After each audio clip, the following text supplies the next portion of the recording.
lah PDPR untuk yang diambil markah lah. Okey. Jadi markah untuk bahagian A 75%. Nampak tak slide? Lupa tanya. Alhamdulillah nampak. Nampak. Okey, bahagian B. Nampak. Okey. Bahagian B 25 markah. Okey, jadi seterusnya yang saya terangkan tanggungjawab waris dululah. Yang ni ada dalam panduan pelaksanaan saya terus masukkan dalam screen slide ni. Jadi waris kena mengambil maklumlah silibus MP Kafar. Silibus MP Kafar ni dia tak lari jauh daripada yang mana kita dah belajar sebelum ni. Rujuk sahaja buku PIN yang telah dibekalkan kepada calon-calon. Buku menggapai UPKK warna pink. Okey. Seterusnya yang kedua, mengambil maklum jadual MP Kafar. Yang ni saya akan bagi tahu sekejap lagi. Jadual MP Kafar dan anak kena hari apa, pukul berapa semua. Dan memastikan calon bersedia untuk menduduki MP Kafar pada waktu yang ditetapkan oleh penilai. Yang ketiga, memastikan calon memiliki peralatan dan kemudahan mengakses. Maksudnya kena usahalah untuk menyediakan line lah kan. Kita kata line internet ni dan laptop, komputer ataupun handset. Yang mana boleh dihubungi oleh penilai. Kalau kata tak boleh Google Meet, kena bincanglah dengan penilai sama ada nak buat melalui video WhatsApp, video call. Okey, yang keempat, memastikan calon hadir dan bersedia lebih awal sebelum menduduki MP Kafar. Maksudnya kalau dah tahu hari tu nama dia naik untuk dinilai, boleh masuklah. Okey, seterusnya, dengar tak macam saya cakap seorang je? Dengar Ustazah. Ya, dengar je Ustazah. Dengar. Okey, yang kelima. Dengar Ustazah. Yang Dengar. Okey. Yang alat tulis dan buku nota. Buku yang ditetapkan. Dengar Ustazah.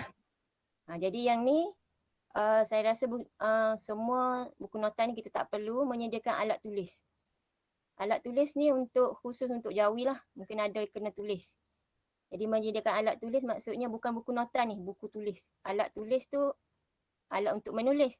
Buku ni buku tulis, bukan buku nota. Sebab kita tak boleh tengok buku nota.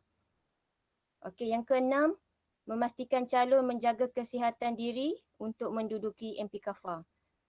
Maksudnya kalau yang mana ataupun ada yang pergi ke mana-mana, kena jagalah SOP, elakkanlah daripada kuarantin yang teruk lah sehingga tak boleh nak menjalani penilaian ni. Sebab hari tu memang terhad lah, 15 hari bulan 11 sehingga 30 hari bulan. Okey, seterusnya sambungan yang ketujuh, dilarang memberi pertolongan atau menggunakan bahasa isyarat ketika sesi penilaian MP Kafar. Maksudnya waris tak boleh nak tolong bagi tahu kau jawapan, kau nak tolong pegang tangan kau contohlah kalau menulis, ataupun nak tunjuk bahasa isyarat apa jawapan yang patut ke.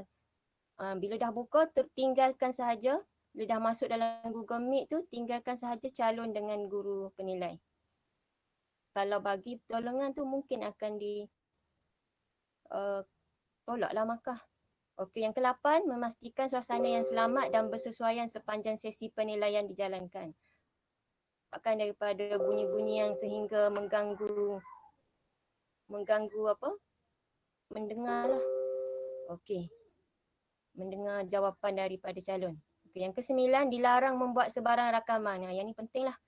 Dilarang membuat sebarang rakaman sepanjang sesi penilaian MP Kafar dijalankan. Tidak dibenarkan sama sekali. Jika berlaku, jadi apa-apa mungkin akan mempengaruhi result calon lah. Sebab ini memang daripada JAKIM sendiri, bukannya daripada guru asal KIM. Memang semua satu Malaysia dilarang membuat sebarang rakaman. Okey. Seterusnya tanggungjawab calon.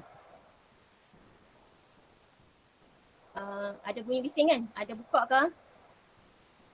Ada siapa-siapa buka mic? Dah macam ni dia share juga. Yang saya punya? Kata? Sudah. Okey, tak apalah, kita teruskan. Okey. yang ni tanggungjawab calon pula. Hanya calon yang berdaftar sebagai calon UPKK sahaja. Maksudnya yang ni memang kamu semua ni dah berdaftar lah. Dan calon tumpang kalau ada, dan memang kita ada seorang calon tumpang. Orang menyamar atau membenarkan orang menyamar bagi pihak calon. Tak boleh menyamar lah. Contoh kamu ada 2 beradik, muka sama, seorang abang kamu ke kakak kamu dah umur berapa dah, kamu suruh dia menyamar. Dilarang lah. Dan dalam agama kita pun dilarang kan. Okey, yang ketiga, calon wajib menjawab semua mata pelajaran mengikut jadual yang ditetapkan. Nanti jadual nanti kita tengok betul-betul kita memang tak boleh tanggung-tanggung. Calon yang tidak menduduki mana-mana kertas soalan mata pelajaran dianggap tidak hadir dan tiada penilaian ulangan dijalankan selepas tarikh akhir. Akhir dia bila? 11.59 malam pada 30 November 2021. Calon juga hendaklah memakai pakaian yang sopan dan menutup aurat. Yang keenam, memberi kerjasama yang baik kepada guru penilai. Yang ni terutamanya masa guru penilai menghubungilah. Kalau yang mana yang tak masuk, yang tak hubungi guru penilai, last sekali guru penilai yang terpaksa cari dia, jangan buat tak respon lah. Kalau tak respon sampai habis masa, memang tak ada penilaian dapat dibuat, memang terpaksa bagi markah kosong lah. Ustazah, Ya. saya punya kamera rosak. Kamera siapa? Kamera murid Saya kena. Nanti yang tu deal dengan guru bincang dengan guru penilai. Macam mana nak ni? Kamu guna telefon ke atau apa? Saya guna komputer. Komputer. Kalau boleh guna telefon pun boleh. Pinjam sekejap. Pinjam siapa-siapa dalam keluarga ada telefon, boleh guna telefon. Okey, boleh lah. Boleh. Last sekali, kamu dah baca lah kan? Last sekali kamera dibuka sepanjang penilaian dijalankan. Okey. Seterusnya soalan MPKFA ni bahagian A. Calon perlu menjawab 3 set soalan setiap mata pelajaran. Setiap set mengandungi 15 soalan. Dan markah adalah 25 markah untuk setiap set. Keseluruhan soalan yang perlu dijawab secara lisan adalah 45 setiap mata pelajaran. Maksudnya 15, lepas tu ada 3 set. 15. Semua wajib jawab macam tu dan soalan tidak samalah untuk setiap calon. Okey, seterusnya seorang murid akan dinilai seorang demi seorang oleh guru penilai yang bertugas. Maksudnya murid masuk seorang-seorang, bukan ramai-ramai macam ni. Okey. Ini jadual pelaksanaan MPKFA bagi KAFA kita lah ni. Nampak tak? Hari Isnin, hari Selasa ni ulum. Kita mula dengan ulum. Masa, saya tak tulis kat sini, masa mula 2.30 hingga 6 petang. Yang itu masa rasmi. Kalau ada masalah, kena berhubung dengan guru penilai lah. Masa rasmi kita 2.30 hingga 6 petang. Isnin dan Selasa ulum. Akan ada 5 atau 6 orang calon yang akan dinilai lah pada hari Isnin dan hari Selasa. 17 hari bulan 11, hari Rabu adab. 18 hari Khamis pun adab. Lepas tu 19 hari bulan 11 jawi.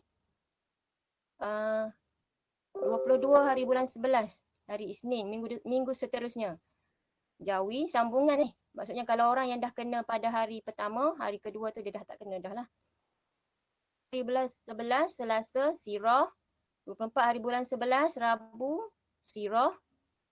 Hari Khamis 25 hari bulan 11 Ruwah Al-Quran, Jumaat Lughah Al-Quran. Okey, jadi hari last yang ni maksudnya kalau semua ikut yang jadual yang telah ditetapkan macam ni lah. Sekiranya ada lagi yang mungkin tidak dapat dihubungi, ada minggu seterusnya, ada lagi hari Isnin dan Selasa. 29 hari bulan 11 dan 30 hari bulan 11. Yang tu bergantung kepada penilai lah. Sebab kita takut ada yang mungkin dia tak sihat ke, yang tu yang kita bagi keutamaan. Ada guru yang akan bagi volunteer, cepat-cepat volunteer. Lebih baik selesaikan daripada tangguh, tak sempat, memang tak dapat dinilai, memang markah dikira tidak hadir lah. Okey, ini contoh jadual murid. Yang ni Ustazah ambil